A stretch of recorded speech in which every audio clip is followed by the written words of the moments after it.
Shalom à tous, Baruch Hashem. On a le droit de reprendre ensemble le Sefer Gan HaOsher, le jardin de la richesse, le guide pratique pour être un riche authentique. V'ad Hashem Yitbarach.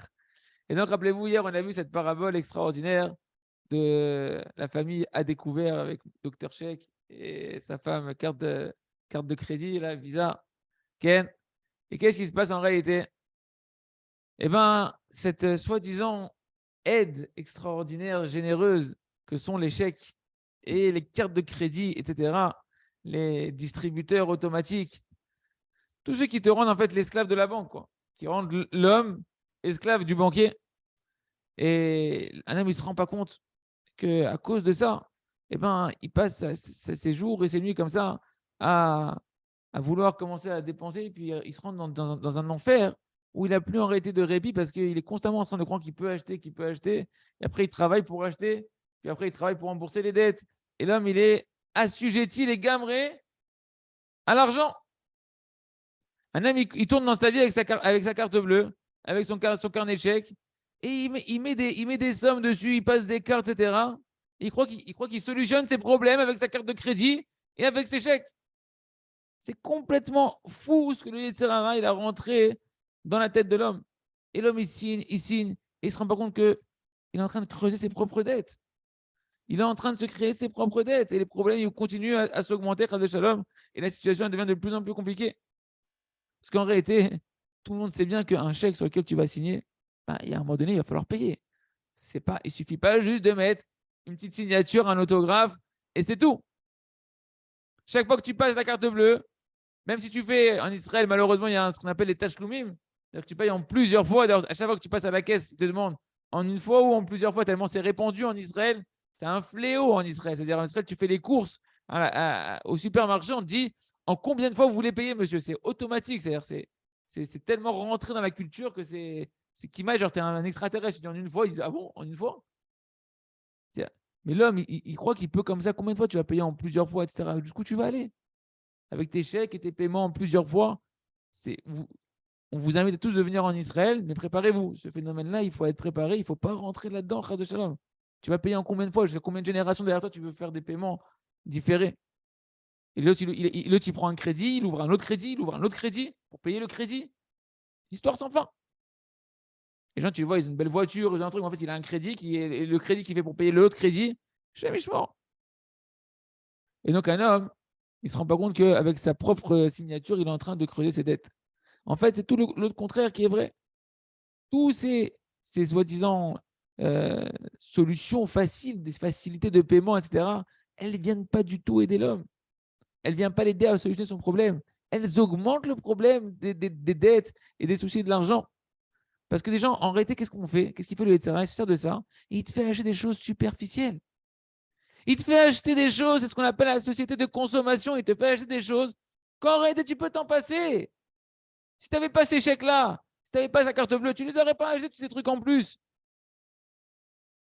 Et en plus, c'est pas ça. C'est qu'après, quand tu as des couverts et des machins, bah, tu payes comment on appelle ça, les intérêts. Donc en réalité, non seulement déjà, tu dépenses de l'argent que tu n'as pas, tu te mets des dettes et tu dois payer des intérêts en plus, etc. Et maman, c'est comme ça qu'un homme, sans s'en rendre compte, il finit par être endetté, que Dieu nous en préserve. Un homme, avant de signer un chèque, il doit être sûr. Tu dois être sûr. Il faut vraiment être honnête avec soi-même et être censé. Tu dois être sûr à 100% que tu as l'argent sur le compte de ce chèque. Tu ne peux pas te dire c'est bon, t'inquiète pas, Hachem Yazor. Non, non, Hachem Ozalecha, il t'a donné ça. Tu as ça, c'est l'aide divine que tu as pour le moment. Tu gères avec ça. Tu dis pas c'est bon, je signe. Après, je vais prier Hachem qu'il m'envoie l'argent pour payer une bonne affaire, etc. Ma putain. Ma putain. En réalité, celui qui s'amuse et malheureusement, on connaît des gens qui s'amusent à faire des chèques comme ça, sans trop réfléchir, ils comprennent rapidement en fait la gravité de leur erreur. Quand un homme, maintenant, c'est pas des chèques, il veut faire des paiements différés. Tu dois réfléchir. Est-ce que sur le temps et le nombre de paiements, je peux vraiment, véritablement m'engager à ça sans que ça va faire des problèmes pour ce que je dois acheter pour ma maison? Parce que au final, chaque mois, tu vas sortir une somme différée que tu n'auras plus dans ton panier mensuel pour ta maison. Et plus il fait encore un paiement différé, un paiement différé, un paiement différé, il arrive au mois prochain, il n'a plus rien. Il commence le mois, c'est déjà tous les paiements différés du mois d'avant qui sont passés, il a plus rien de quoi vivre. Tout ton salaire, tout ton truc, il a été absorbé dans quoi? Dans tes paiements différés, dans tes crédits. Il te reste rien pour acheter pour ta famille. Et les gens maintenant, on te voit rouler dans une belle voiture, toute neuve, etc. Et le bonhomme, il n'a même pas de quoi acheter du pain. Parce que c'est ses crédits qu'ils avalent tout ce qu'il a, etc. Et c'est mamache un fléau de notre génération. Aujourd'hui, il y a cette abondance de moyens de paiement, le chèque, la carte bleue, etc. Et en réalité, ça donne la possibilité à un homme de dépenser plus que ce qu'il a. Sans aucun problème, il peut dépenser un homme aujourd'hui au-delà des moyens qu'il a véritablement. Mais à cause de ça que Dieu nous en préserve, un homme, il rentre dans le piège du Yetzer Hara des dettes. Et on va apprendre ensemble à Hachem comment apprendre à gérer ce Yetzer Hara parce que c'est un vrai Yetzer Hara.